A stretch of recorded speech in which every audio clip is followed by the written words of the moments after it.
Katakan Yesus, Yesus, Kau benteng dalam hidupku.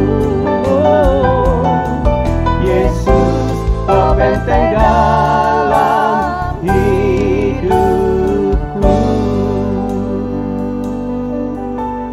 Mari diam sejenak dalam hadirat-Nya. Rasakan kehadirannya di tengah kehidupan kita, rumah tangga kita yang butuh Tuhan, yang perlu Tuhan, angkat tangan di hadapan Tuhan. Yang sakit angkat tangan, yang alami segala sesuatu yang kurang baik hari-hari ini, ekonomi, pekerjaan, apapun yang sedang mengguncang setiap kita, angkat tanganmu. Ada Tuhan yang siap menolong, yang siap menolong engkau dan aku. Ya adalah pasataka, uralah pasakara lapaya. Terima kasih Tuhan. Kami kuatkan hati kami Tuhan. Apapun yang terjadi di hari-hari ini, kami tahu Tuhan ada di pihak kami. Tuhan bersama dengan kami.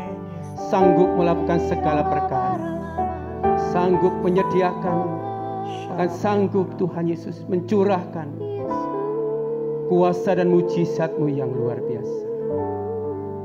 Syaralapalapalapa.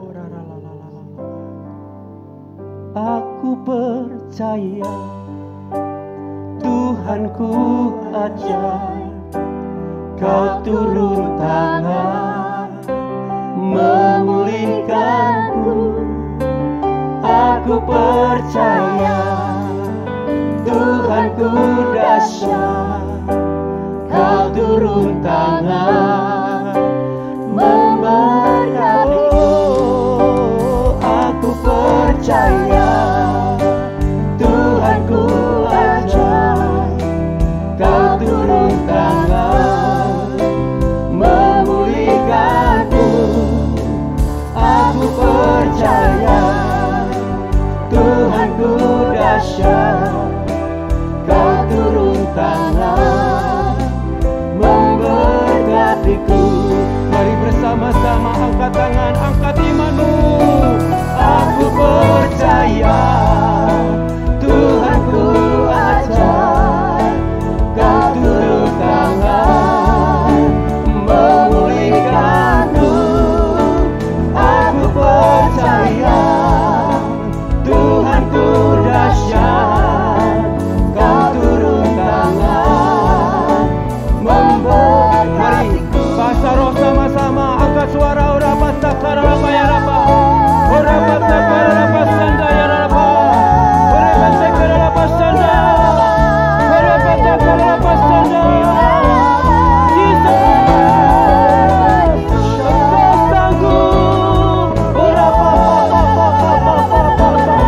Sanggup memulihkan, sanggup menyembuhkan,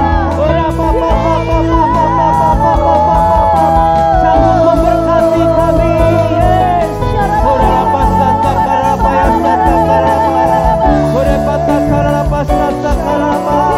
Sebab Engkau Tuhan yang dapat melakukan jauh lebih besar, lebih banyak dari apa yang kami doakan dan pikirkan ya Tuhan.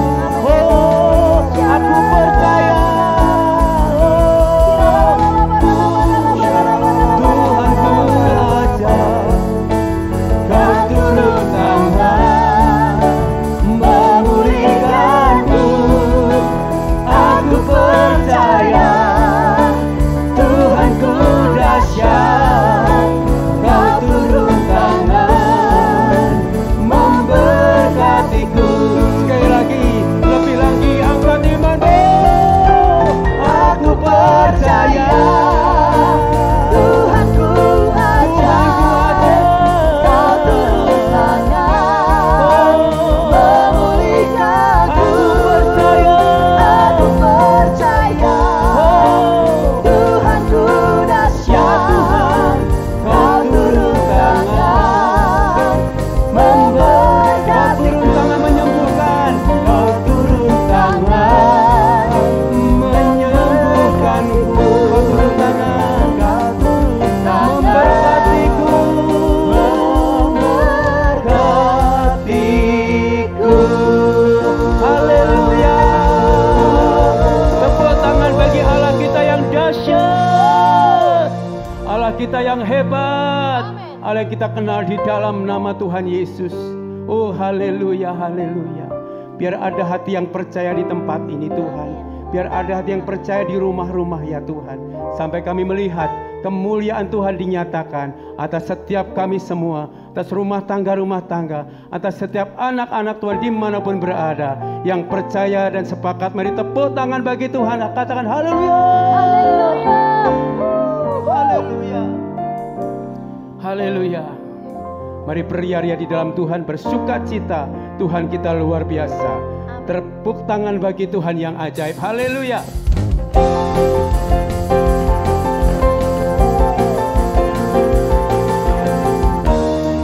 Mari nyanyi dengan iman dan percaya.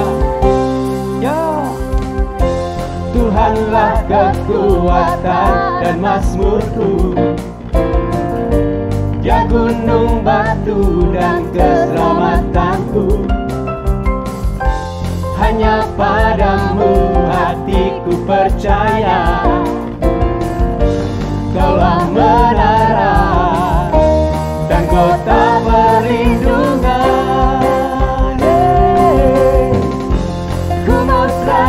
bersyukur, sebab cintamu padaku takkan pernah berubah. Hatiku percaya, walau bumi bergoncang, gunung-gunung beranjak, namun kasih setiamu tak pergi dariku. Yuk tepuk tangan bagi Allah, tepuk tangan bagi Tuhan. Haleluya, Yesus Tuhan. Sama-sama katakan, Tuhanlah kekuatan dan mazmurku, Dia gunung batu dan keselamatanku. Oh, hanya padamu hatiku percaya, Kaulah menara dan kota perlindungan. Mari bersyukur, katakan, ku mau selalu bersyukur, sebab cintamu padaku takkan pernah berubah. Hatiku percaya, walau bumi bergoncang, gunung-gunung beranjak, namun kasih setiamu tak pergi dariku. Haleluya, haleluya. Kepercayaan kami penuh kepadamu Tuhan, pengharapan kami penuh kepadamu Tuhan. Allah yang sanggup, Allah yang hebat. Oh, terima kasih Bapa, terima kasih. Haleluya. Mari angkat tangan sama-sama, naikkan syukurmu kepada Dia. Ku mau selalu bersyukur, sebab cintamu padaku takkan pernah berubah. Hatiku percaya, walau bumi bergoncang, gunung-gunung beranjak, namun kasih setiamu tak pergi dariku. Oh, ku mau selalu bersyukur, sebab cintamu padaku takkan pernah berubah. Hatiku percaya, walau bumi bergoncang, gunung-gunung beranjak, namun kasih setiamu tak pergi dariku. Kasih setiamu tak pergi dariku. Kasih setiamu tak pergi dariku. Oh, Yesus Tuhan, kasih-Mu senantiasa ada bagi kami. Tepuk tangan bagi Tuhan kita. Haleluya, haleluya, haleluya. Tuhan, Engkaulah bagian kami, Engkaulah sumber pertolongan dan pengharapan, Engkaulah kekuatan kami, Engkaulah perlindungan kami ya Tuhan. Sekalipun bumi bergoncang, sekalipun keadaan kami Tuhan Yesus hari-hari ini penuh dengan hal-hal yang sungguh mengejutkan kami, tetapi biarlah Tuhan berikan kami hati yang bersyukur, berikan kami hati yang terus percaya Tuhan. Terima kasih Tuhan Yesus. Firman-Mu berkata Tuhan, walau 1000 rebah di sisi kami, 10.000 di sebelah kanan kami, tetapi itu tidak akan menimpa kami Tuhan. Kami hanya menyaksikan dengan mata kami Tuhan, dan melihat pembalasan terhadap orang-orang fasik. Kami adalah umat-Mu, kami adalah kesayangan-Mu Tuhan. Kami percaya segala yang baik Kau rencanakan, bahkan Kau curahkan atas kami semua. Terpuji nama-Mu. Tiada pernah ku ragukan kasih setiamu ya Tuhan. Setiap waktu dalam hidupku tak pernah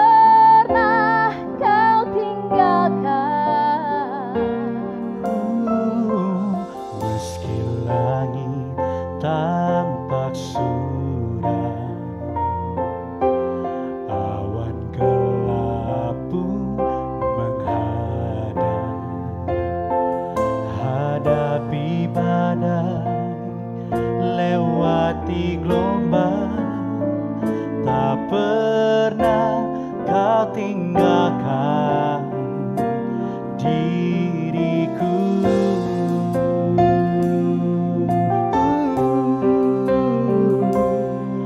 Walau 1000 rebah di sisiku, Kau tetaplah Allah penolongku. Walau 10.000 rebah di kananku, takkan ku goyah, sebab Yesus sertaku. Ini nyanyian doa kita bersama. Mari sama-sama katakan. Tiada pernah ku ragukan kasih setiamu, ya Tuhan. Setiap waktu dalam hidupku, tak pernah Kau tinggalkan. Meski langit tampak suram, awan gelap pun menghadap, hadapi badai, lewati gelombang, tak pernah Kau tinggalkan diriku. Oh ya namun, walau 1000 rebah di sisiku, Kau tetaplah Allah penolongku. Walau 10.000 rebah di kananku, takkan ku goyah, sebab Yesus sertaku. Mari lebih lagi nyatakan. Walau 1000 rebah di sisiku, Kau tetaplah Allah penolongku. Walau 10.000 rebah di kananku, takkan ku goyah. Sekali lagi dengan iman kita nyanyikan. Walau 1000 rebah di sisiku, Kau tetaplah Allah penolongku. Walau 10.000 rebah di kananku, takkan ku goyah, sebab Yesus. Dengan iman katakan takkan ku goyah, Takkan ku goyah, sebab Yesus. oh dengan iman kami katakan Takkan ku goyah, sebab Yesus sertaku. Haleluya, haleluya. Shalom Bapak Ibu, Jemaat GBI Radin Inten. Saya senang dapat kesempatan untuk berbagi sekali lagi di tengah-tengah Bapak Ibu Saudara sekalian. Saya secara pribadi berdoa kiranya saudara semua tetap berada dalam keadaan baik, sehat, dan juga sejahtera. Jadi sebelum kita dengarkan firman Tuhan, mari saya ajak Bapak dan Ibu untuk kita berdoa terlebih dahulu. Tuhan Yesus, kami tahu Tuhan ada bersama dengan kami di sini. Itulah sebabnya sekali lagi kami minta tolong Tuhan berbicara buat kami dari firman kebenaran. Roh Kudus bantu kami supaya kami mudah memahami firman Tuhan, sehingga biarlah di dalam seluruh pemahaman kami berani untuk hidup taat kepada firman Tuhan tiap-tiap hari. Sementara kami belajar, Tuhan memberkati kami, buat Tuhan seluruh kemuliaan. Di dalam nama Yesus kami berdoa. Amin, amin. Baik, mari Bapak Ibu, saya ajak kita untuk buka bersama dengan saya dalam Keluaran pasal 15. Saya akan baca kepada kita ayat 11 sampai dengan ayat yang ke-16. Keluaran pasal 15 ayat 11 Bapak Ibu sampai dengan ayat yang ke-16. Nah, Alkitab bilang ini Bapak Ibu. Siapakah yang seperti Engkau di antara para Allah, ya Tuhan? Siapakah seperti Engkau? Mulia karena kekudusan-Mu, menakutkan karena perbuatan-Mu yang masyhur. Engkau pembuat keajaiban. Ayat 12, Engkau mengulurkan tangan kanan-Mu, bumi pun menelan mereka. Dengan kasih setia-Mu, Engkau menuntun umat yang telah Kau tebus. Dengan kekuatan-Mu, Engkau membimbingnya ke tempat kediaman-Mu yang kudus. Bangsa-bangsa mendengarnya, mereka pun menggigil. Kegentaran menghinggapi penduduk tanah Filistin. Pada waktu itu, gemparlah para kepala kaum di Edom, kedahsyatan menghinggapi orang-orang berkuasa di Moab, semua penduduk tanah Kanaan gemetar. Ngeri dan takut menimpa mereka karena kebesaran tangan-Mu, mereka kaku seperti batu. Sampai umat-Mu menyeberang, ya Tuhan, sampai umat yang Kau peroleh menyeberang. Nah, mari kita kembali dulu Bapak Ibu ke ayat yang ke-11. Alkitab bilang, penulis menulis begini, siapakah yang seperti Engkau di antara para Allah, ya Tuhan? Nah, begini Pak Ibu, kata Tuhan di situ menggunakan huruf besar semua. Nah, dalam bahasa Ibrani menggunakan kata YHWH. Kata YHWH sendiri itu memiliki beberapa pengertian, Bapak Ibu. Pengertian yang pertama adalah begini, the existing one. Tuhan yang hadir, Tuhan yang ada, Tuhan yang eksis. Nah, eksistensi Tuhan jelas. Alkitab menegaskan dari kata YHWH bahwa eksistensi Tuhan itu ada di zaman purbakala, ada di waktu kini, dan sampai kepada kekekalan di masa depan. Makanya waktu Alkitab menggunakan kata Tuhan atau YHWH, salah satu pengertian yang lain adalah begini, the eternal one. Dia bukan hanya sekedar Tuhan yang eksis, tapi dia juga adalah Tuhan yang kekal. Artinya Alkitab berkata bahwa kehadiran Tuhan dalam kehidupan saudara dan saya ulang, bukan cuman kemarin, bukan cuman di waktu sekarang, tapi kehadiran Tuhan dalam kehidupan kita sampai kepada masa depan, bahkan sampai kepada kekekalan. Nah, itu pengertian yang kedua. Tapi pengertian yang ketiga tentang YHWH adalah begini, Bapak Ibu, Tuhan yang benar. Nah, hal yang harus kita syukuri dalam kehidupan kita adalah saudara dan saya tidak salah menyembah. Sebab begini, kita menyembah Tuhan yang benar. Namanya kalau dalam bahasa Ibrani menggunakan kata YHWH. Nah, pengertian dari YHWH yang keempat adalah begini, Tuhan yang bangkit dan Tuhan yang berdiri tegak. Artinya kan ini yang Alkitab berupaya beritahukan kepada kita, Pak, Ibu. Tuhan kita bukan tipikal yang berpangku tangan. Dia juga bukan tipikal yang duduk santai dan tidak mau peduli tentang kehidupan saudara dan saya. Sewaktu Alkitab menggunakan kata Tuhan atau YHWH, Alkitab berupaya menjelaskan kepada saudara dan saya bahwa kebiasaan Tuhan, realita tentang Tuhan adalah Dia pribadi yang selalu akan bangkit, lalu berdiri tegak untuk kehidupan kita. Kalau Alkitab bilang bahwa Dia adalah pribadi yang berdiri tegak, berarti Alkitab lagi berupaya untuk mengkomunikasikan kebenaran ini untuk Bapak, Ibu, dan juga saya, bahwa begini, Tuhan tidak terkalahkan. Tidak ada yang bisa menundukkan Tuhan dalam kehidupan. Sebab dalam realitanya sebagai YHWH, Dia adalah pribadi yang akan selalu bangkit dan akan selalu berdiri tegak untuk kehidupan saudara dan saya. Amin. Lalu pengertian yang terakhir dari kata YHWH adalah begini, Pak, Ibu. Tuhan yang berkuasa untuk bisa menyelesaikan apa saja yang secara manusia kita tidak bisa menyelesaikannya. Nah, makanya kenapa tadi saya bilang dari awal, Bapak Ibu, bahwa kita ini adalah orang-orang yang seharusnya sangat bersukacita dalam kehidupan. Saudara dan saya sedang menyembah Tuhan yang benar, Tuhan yang akan selalu eksis buat kehidupan kita, Tuhan yang akan eksis dalam kehidupan kita sampai kepada proyeksi masa depan, proyeksi kekekalan.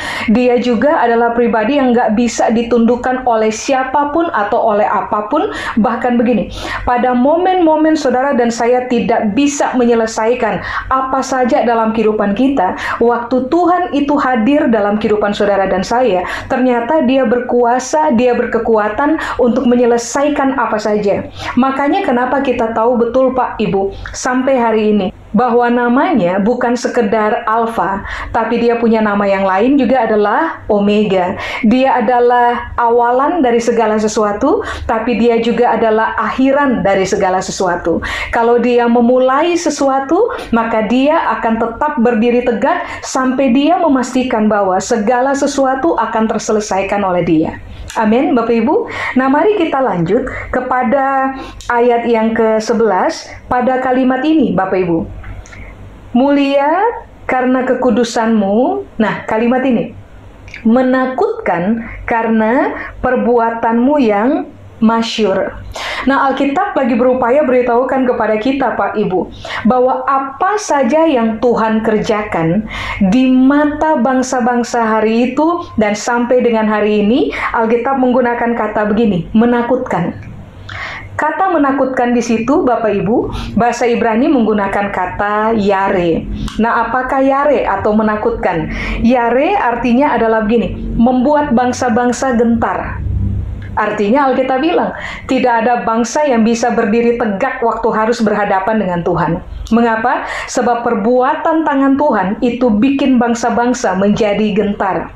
Yare atau menakutkan, arti yang berikutnya adalah begini, takjub, kagum, dan hormat. Berarti Alkitab bilang, dari sejak zaman purbakala, untuk segala sesuatu yang Tuhan kerjakan, dan kemudian dilihat oleh mata manusia, dilihat oleh bangsa-bangsa, bangsa-bangsa akhirnya tiba kepada pengakuan bahwa karya Tuhan itu menggentarkan. Karya Tuhan itu membuat orang takjub, membuat banyak orang kagum, bangsa-bangsa kagum, sehingga pada akhirnya mereka menghormati Tuhan. Nah, ini yang perlu kita cek ulang tentang diri kita, Pak Ibu. Dengan sekian banyak perbuatan hebat yang Tuhan kerjakan dalam kehidupan saudara dan saya, apakah sampai hari ini, waktu kita menghampiri Tuhan, waktu kita datang kepada Tuhan, apakah saudara dan saya ada pada posisi ini nih? Setiap kali mengingat pekerjaan tangan Tuhan dalam kehidupan kita, kita jadi orang-orang yang gentar kepada Tuhan, malu hati kepada Tuhan, memutuskan untuk dengan sadar dan sengaja tidak mau kurang ajar di hadapan Tuhan. Mengapa? Sebab apa yang Dia buat itu menakjubkan, sangat mengagumkan. Seharusnya saudara dan saya setiap kali kita menghampiri Tuhan, kita menghampiri Dia dalam penghormatan penuh, sebab Dia adalah Tuhan benar, Tuhan hebat, Tuhan yang sangat mampu menyelesaikan masalah apa saja dalam kehidupan saudara dan saya. Amin. Nah, kalimat berikutnya Alkitab menegaskan di ayat 11 bahwa Tuhan adalah pembuat keajaiban. Seorang yang mengerjakan keajaiban. Bahasa Alkitab bilang pembuat keajaiban. Berarti kan ini yang Alkitab bilang, Alkitab tegaskan bahwa Tuhan adalah sumber dari seluruh keajaiban dalam kehidupan kita. Bapak Ibu semua kita tahu, kalau kita haus, lalu kita berdekatan dengan sumber air, maka masalah hausnya kita selesai.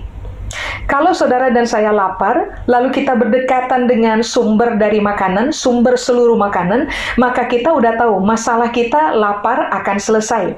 Nah, hari itu penulis kitab Keluaran mendeklarasi bahwa Tuhan YHWH adalah pembuat keajaiban. Dia adalah sumber keajaiban. Waktu saudara dan saya membutuhkan keajaiban, lalu kita mendekat kepada sumber dari keajaiban, maka seharusnya kebutuhan kita terpenuhi, Bapak Ibu. Amin. Nah, mari kita lihat dulu apa yang Alkitab maksudkan dengan kata keajaiban. Begini Pak Ibu, kata keajaiban di situ, bahasa Ibrani menggunakan kata pele. Nah, apakah pele atau keajaiban? Arti yang pertama adalah begini, hal-hal yang mengherankan, hal-hal yang di luar kebiasaan. Makanya disebut dengan kata luar biasa. Jadi, kalau Alkitab bilang ini, Tuhan adalah pembuat keajaiban, berarti Alkitab lagi bilang, Tuhan itu kalau bekerja, dia hanya akan menampilkan hal-hal yang heran dari pekerjaan tangannya. Dan kalau dia bekerja, Tuhan bekerja, Tuhan tidak mungkin mengerjakan perkara-perkara yang biasa, Pak Ibu. Sebab kata Pele menitik beratkan bahwa apapun yang Tuhan kerjakan, itu adalah pekerjaan yang luar biasa. Makanya kenapa banyak bangsa menjadi heran. Bahkan kita pun sendiri menjadi heran ketika kita melihat cara Tuhan bekerja untuk kehidupannya kita. Sebab sekali dia bekerja, maka pekerjaan yang dia kerjakan adalah pekerjaan yang di luar sebuah kebiasaan. Dia mengerjakan sebuah pekerjaan yang sangat luar biasa. Nah, itu kata Pele. Berikutnya, kata Pele atau keajaiban adalah begini. Tuhan mengerjakan hal-hal yang sulit dipahami oleh nalarnya kita. Keajaiban bukan keajaiban, Pak, Ibu, kalau itu bisa dipahami oleh nalarnya kita. Keajaiban disebut keajaiban karena waktu itu terjadi, hal tersebut itu sungguh ada pada realita di luar nalar kita untuk memahaminya. Nah, rupa-rupanya ini yang Alkitab bilang, Tuhan itu pembuat mujizat. Jadi coba saudara perhatikan. Semua hal yang Tuhan kerjakan, kalau mau kita akui secara jujur, itu luar biasa, mengatasi hal-hal biasa. Lalu kemudian ini yang Alkitab bilang, memang sulit dipahami oleh nalar. Amin. Sekali waktu, Pak Ibu, pada tahun 2012, saya divonis menderita kanker stadium 4 bagian akhir. Dokter klaim bahwa waktu hidup saya hanya tinggal 3 bulan. Nah, setelah melampaui proses operasi dalam 10 hari harus menjalani 2 kali operasi, dokter kemudian melaporkan bahwa saya bersih dalam kurun waktu lebih kurang 10 hari. Padahal seluruh hasil lab itu menegaskan bahwa memang saya masuk pada kategorial kanker stadium 4. Tapi dalam kurun waktu 10 hari, dokter menegaskan bahwa saya bersih dari sel-sel kanker yang ada. Pada akhirnya kemudian 6 bulan berikutnya, saya harus menjalani terapi hormon, lalu kemudian setelah 6 bulan dicek lagi, dan sampai hari ini, Pak Ibu, puji Tuhan, saya ada dalam keadaan bersih. Nah, kalau mau ditinjau dari pemahaman nalar, apa yang saya secara pribadi pernah alami adalah sesuatu yang sulit untuk dipahami oleh nalar, Pak Ibu. Secara kalau ditinjau dari seluruh kemajuan teknologi yang berkaitan dengan penelitian medis, harusnya memang saya punya waktu hidup tidak lama. Tapi waktu Tuhan yang adalah pembuat keajaiban sudah bekerja pada standar pekerjaannya, yaitu dia hanya mampu untuk mengerjakan hal-hal yang luar biasa. Dalam kurun waktu 10 hari, orang bisa tiba-tiba bersih, Pak Ibu. Nah, itulah sebabnya kenapa kata Pele atau keajaiban, Alkitab bilang begini, hal-hal yang memang tidak akan pernah mungkin dipahami oleh nalar, hal-hal yang ajaib. Lalu kata Pele atau keajaiban, Alkitab bilang begini, Pak Ibu, penyelesaian dari segala sesuatu yang sukar untuk dikerjakan. Makanya kan tadi kalau saudara perhatikan dan kalau saudara ingat, kata Tuhan atau YHWH adalah begini kan, artinya pribadi yang akan hadir dalam kehidupan saudara dan saya untuk bisa menyelesaikan apa saja yang kita nggak bisa selesaikan. Lalu penulis bilang, mengapa? Sebab dia adalah pembuat mujizat, pembuat keajaiban. Tuhan adalah pembuat hal-hal yang begini, sukar untuk dikerjakan, ternyata dia bisa kerjakan. Sukar untuk diselesaikan, ternyata dia bisa selesaikan. Makanya kan sekarang begini dalam realita tiap-tiap hari. Waktu saudara dan saya harus berhadapan dengan hal-hal yang sukar, yang kita nggak bisa menyelesaikannya. Masalah-masalah sukar yang kita nggak bisa menyelesaikannya. Hal-hal yang rumit seperti benang kusut yang kita bahkan nggak punya kemampuan untuk menyelesaikannya. Nah, Alkitab menegaskan kepada kita hari ini ini Pak Ibu, Tuhan itu adalah pembuat keajaiban. Dia berkemampuan untuk menyelesaikan segala sesuatu masuk pada kategori sangat sukar untuk diselesaikan. Amin. Nah, pemahaman tentang ayat 11 ini penting Pak Ibu, supaya pada akhirnya kita tahu dengan siapa kita lagi berhadapan. Kita tahu siapa yang sedang kita sembah. Supaya pada akhirnya di dalam pemahaman kita mengenai Tuhan pada proporsi yang sebenarnya, saudara dan saya bahkan tidak akan pernah membuka peluang untuk diri kita meragukan kemahakuasaan Tuhan, membuka peluang untuk diri kita mencurigai Tuhan, berasumsi terhadap Tuhan. Itu sudah tidak lagi akan menjadi permainan kita dalam keseharian, sebab kita tahu betul siapa yang kita sembah. Amin. Lalu ayat 12 Alkitab bilang, Tuhan mengulurkan tangan kananmu, lalu bumi pun menelan mereka. Ini kan kisah tentang laut terbelah, kemudian Fir'aun dan seluruh tentaranya tenggelam di dalam laut ketika laut yang terbuka akhirnya tertutup kembali. Itu ayat 12. Lalu coba saudara lihat di ayat 13. Di ayat 13 ini yang Alkitab bilang, dengan kasih setiamu engkau menuntun umatmu yang telah kau tebus, dengan kekuatanmu engkau membimbingnya ke tempat kediamanmu yang kudus. Nah, peristiwa ayat 12 pada momen-momen Tuhan menuntun orang-orang Yahudi hari itu, Tuhan menebus mereka, Tuhan membimbing mereka ke arah tanah yang baik yang Tuhan sudah janjikan buat mereka. Nah, ini yang Alkitab bilang, kenapa Tuhan mengerjakan mujizat? Ayat 13 bilang karena ada dua alasan. Satu, kasih setia Tuhan. Dua, kekuatan Tuhan. Kalau tidak ada kasih setia Tuhan, tidak ada keajaiban hari itu. Kalau tidak ada kekuatan dalam diri Tuhan, tidak akan pernah ada keajaiban hari itu. Berarti hari ini kalau kita tanya, kenapa sampai keajaiban itu terjadi dalam saya punya hidup? Ada dua alasan, berdasarkan ayat 13. Kasih setia Tuhan, Dia tunjukkan untuk saya. Tapi yang kedua, Tuhan sedang mempertontonkan kekuatan dalam dirinya untuk saya. Amin. Nah, mari saya jelaskan dulu kepada Bapak dan Ibu, apakah kasih setia. Nah, kasih setia, Bapak Ibu, kalau dalam bahasa Ibrani menggunakan kata hesed. Apakah kasih setia? Kasih setia adalah kemurahan untuk menikmati apa saja pemberian Tuhan buat hidupnya kita.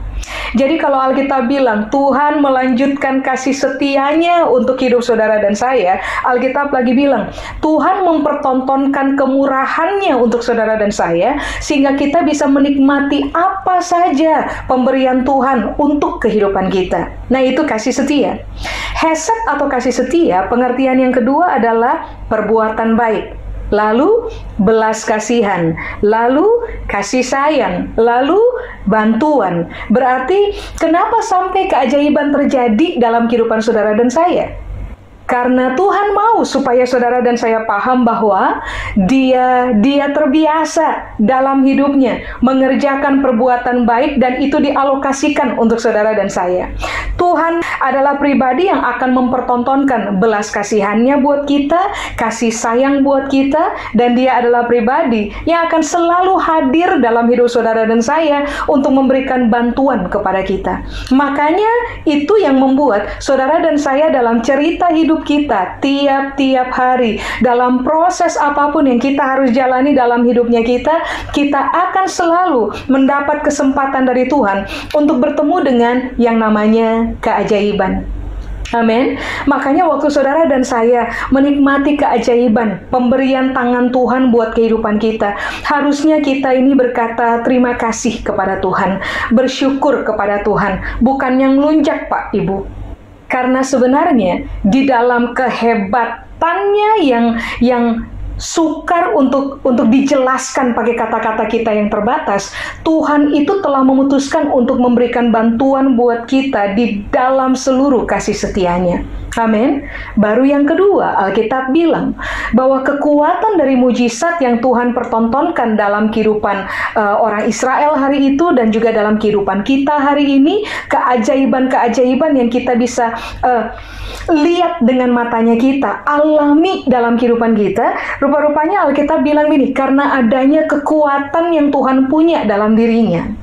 Apakah kekuatan, Bapak Ibu? Dalam bahasa Ibrani, kekuatan disebut dengan kata ini, os. Kekuatan atau os, pengertian yang paling pertama adalah kekuatan. Pengertian yang kedua adalah begini, kekuasaan atau sebuah kedaulatan. Berikutnya, apakah kekuatan? Kekuatan adalah keberanian, kekuatan adalah keperkasaan. Siapa coba yang bisa berdiri menghadap Tuhan dan melawan Tuhan? Secara Tuhan sendiri dikenal dengan istilah begini, dia kuat, dia berkuasa, dia berani, dia juga perkasa. Amin. Makanya kalau Tuhan berpihak untuk hidup saudara dan saya, Bapak Ibu, tidak ada hal yang dia tidak bisa selesaikan untuk kehidupan kita. Amin. Nah, hal yang saudara harus soroti, kita harus soroti tentang kata kekuatan, di situ tuh artinya adalah ini, kedaulatan, kekuasaan atau kedaulatan Tuhan. Berarti kan Alkitab lagi bilang, kenapa sampai keajaiban terjadi? Karena memang Tuhan kuat. Karena memang Tuhan perkasa. Karena memang Tuhan itu berani. Karena memang dia punya kekuasaan. Tapi jangan lupakan ini, karena dia memiliki kedaulatan dalam kehidupannya. Pemahaman ini penting, Pak, Ibu. Kenapa ini penting? Sebab begini. Kalau saudara dan saya memahami bahwa keajaiban terjadi karena Tuhan mempertontonkan kasih setia buat kita. Tapi keajaiban juga terjadi karena Tuhan memiliki kekuatan dalam dirinya. Kita seharusnya juga memberitahukan kepada diri kita bahwa kenapa keajaiban terjadi dalam hidup saya? Karena Tuhan sedang mempertontonkan kedaulatannya untuk hidup saudara dan saya. Amin. Begini Pak, Ibu. Semua orang ingin keajaiban. Itulah sebabnya waktu kita berhadapan dengan lembah kelam, kita berhadapan dengan rumitnya persoalan dalam kehidupan, kita di dalam iman dan pengharapan akan memutuskan dengan berani untuk datang kepada Tuhan dan meminta keajaiban untuk kasus kita, pertolongan untuk masalah yang kita hadapi, jalan keluar, and so.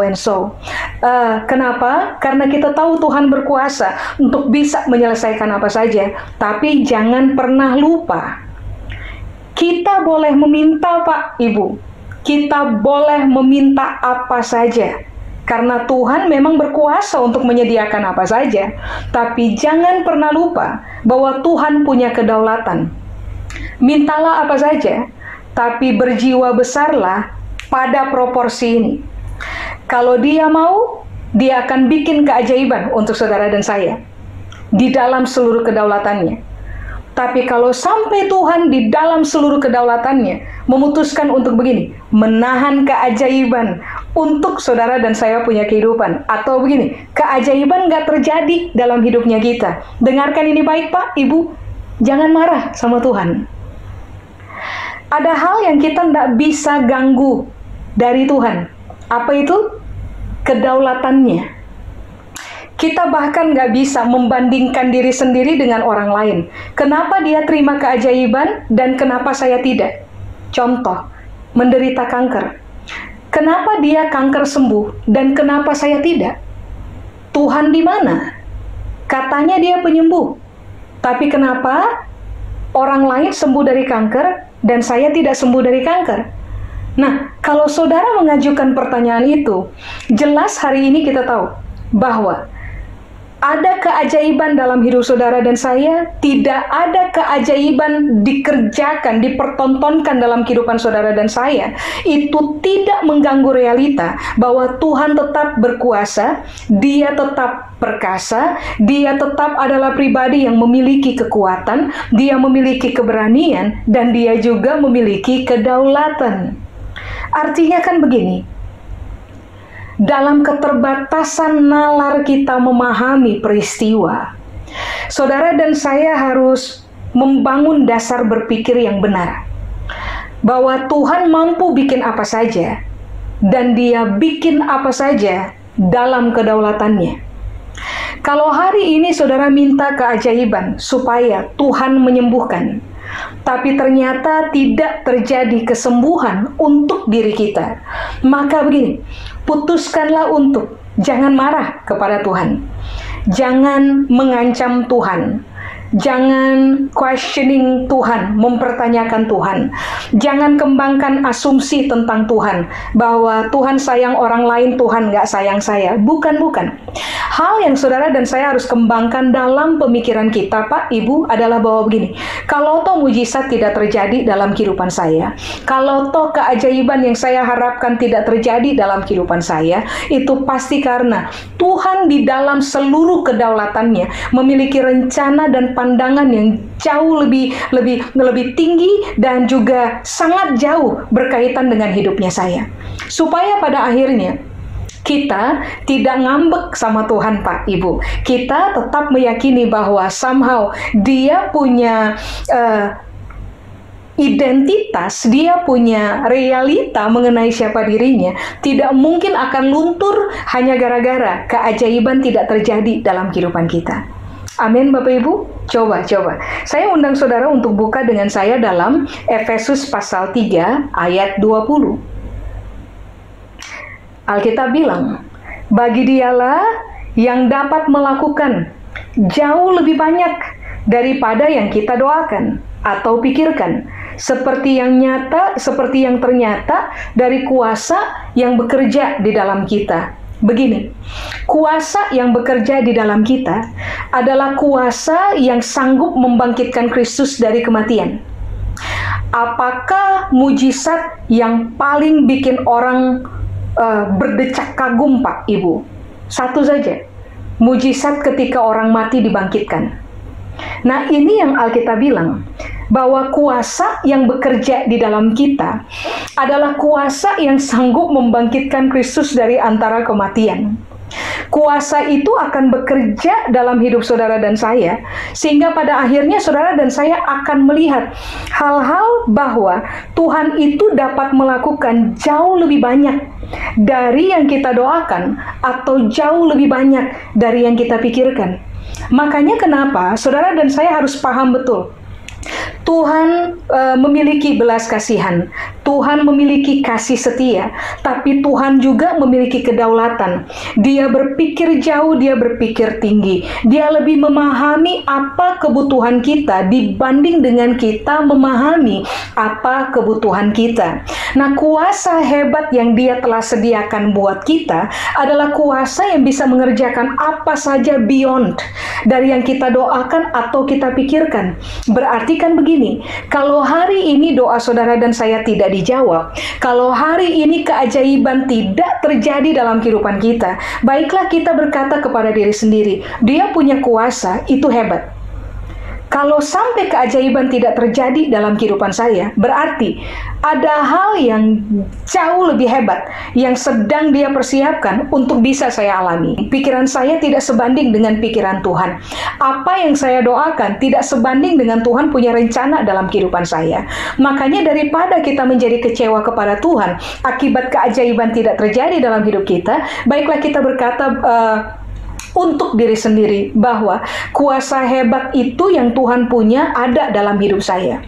Tidak mungkin Tuhan tidak bisa bantu saya. Tidak mungkin Tuhan tidak bisa menyelesaikan hal-hal yang saya nggak bisa selesaikan. Tapi kalau toh hari ini keajaiban belum terjadi, ini yang kita harus pahami. Berarti di dalam kedaulatannya Tuhan punya pertimbangan.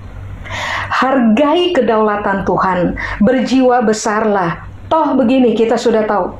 Kesimpulan terakhir tentang cerita hidup kita, Tuhan tidak pernah merancang kecelakaan untuk hidup saudara dan saya. Rancangan Tuhan akan selalu mendatangkan kebaikan untuk kita, damai sejahtera buat kita, hari depan yang penuh dengan kegemilangan buat kita. Itulah sebabnya mengapa saya bilang, kita harus melihat Tuhan pada proporsi yang sebenarnya. Puji Tuhan, Dia pembuat keajaiban karena Dia penuh dengan kasih setia. Dia juga penuh dengan kekuatan. Tapi kalau toh dalam kedaulatannya tidak terjadi keajaiban dalam kehidupan kita, kita akan tetap menyembah Tuhan. Sebab Tuhan adalah satu-satunya pribadi benar yang tahu betul bahwa Dia akan membuat saudara dan saya menikmati apa yang baik sampai kepada masa depan. Amin. Saya selesai, Bapak Ibu. Mari kita berdoa. Kami berdoa biarlah seluruh firman kebenaran ini Tuhan materaikan dalam pemahaman kami, dalam pertimbangan kami. Supaya seumur hidup kami dikenal sebagai pelaku-pelaku kebenaran dan bukan hanya pendengar saja. Tolong kami untuk semakin mengakar dalam pemahaman yang benar mengenai siapa Tuhan yang sebenarnya. Supaya waktu kami menjalani proses hidup, waktu kami menjalani keseharian, kami menjadi orang-orang yang tetap berdiri teguh di dalam Tuhan, meyakini bahwa Tuhan tetap adalah pribadi yang bisa diandalkan. Tolong kami untuk terlatih dalam proses hidup, memiliki jiwa besar, dan menjadi orang-orang yang sangat menghargai kedaulatan Tuhan dalam memutuskan apa saja berkaitan dengan hidup kami. Waktu Tuhan membuat mujizat dalam hidup kami, keajaiban dalam hidup kami akan berkata terima kasih kepada Tuhan. Kalau toh keajaiban yang kami harapkan tidak terjadi dalam kehidupan kami, maka kami juga akan tetap berkata terima kasih kepada Tuhan. Karena kami tahu Tuhan di dalam kedaulatan telah mengambil keputusan, dan keputusan Tuhan berkaitan dengan hidup kami tidak akan mempertemukan kami dengan celaka. Keputusan Tuhan dalam seluruh kedaulatan akan mempertemukan kami dengan hari depan yang penuh dengan damai sejahtera. Beri kepada kami jiwa besar untuk tetap hormat kepada Tuhan, gentar kepada Tuhan, menghormati Tuhan, segan kepada Tuhan, supaya waktu kami jalani hidup, kami berhenti berlaku kurang ajar kepada Tuhan. Biarlah kami tetap memposisikan diri kami ada di bawah dan Tuhan ada di atas, sehingga seumur hidup hanya Tuhan saja yang berhak untuk kami hormati, yang berhak untuk kami puji, yang berhak untuk kami kagumi, sebab Tuhan tidak pernah salah dalam hidup kami. Waktu kami taat kepada firman Tuhan, berkati kami. Buat Tuhan seluruh kemuliaan. Di dalam nama Yesus kami berdoa. Amin. Tuhan memberkati Bapak Ibu. Shalom Bapak Ibu yang dikasihi Tuhan. Hari ini kita sudah dikenyangkan, dipuaskan melalui firman Tuhan yang telah disampaikan oleh hambanya. Kiranya firman itu memberikan kekuatan, memberikan dorongan semangat, dan menumbuhkan iman kita. Sebelum kita akhiri ibadah kita, mari sama-sama kita perkatakan pengertian dari Pentakosta ketiga, kita akan ucapkan bersama-sama. 2, 3. Pentakosta ketiga adalah pencurahan Roh Kudus yang dahsyat di zaman ini, melebihi yang terjadi di Azusa Street. Pentakosta ketiga akan mengakibatkan penuaian jiwa yang terbesar dan yang terakhir sebelum Tuhan Yesus datang kembali. Pentakosta ketiga akan membangkitkan generasi Yeremia, yaitu anak-anak muda yang dipenuhi Roh Kudus, cinta mati-matian kepada Tuhan Yesus, tidak kompromi terhadap dosa, dan akan bergerak untuk memenangkan jiwa. Pentakosta ketiga lahir di Indonesia dan bergerak ke bangsa-bangsa. Gerakan ini dari timur ke barat dan akan kembali ke Yerusalem. Pentakosta ketiga akan memberikan kuasa untuk menyelesaikan amanat agung, dan setelah itu Tuhan Yesus datang kembali. Amin. Mari kita bersama-sama arahkan hati kita. Kita mau angkat kedua tangan kita kepada Tuhan untuk terima berkat dari Tuhan. Umat yang dikasihi Allah, saat ini terimalah berkat, anugerah, damai, sejahtera, sukacita, kekuatan perlindungan yang berlimpah-limpah dari Bapa di surga melalui putranya yang tunggal, Yesus Kristus, dan persekutuan yang manis dengan Roh Kudus memberkati kita dari sekarang sampai selama-lamanya. Dengan iman kita terima berkat ini. Haleluya. Amin. Tuhan Yesus memberkati kita. Walau bumi bergoncang, gunung-gunung beranjak, namun kasih setiamu tak pergi dariku. Yuk tepuk tangan bagi Allah.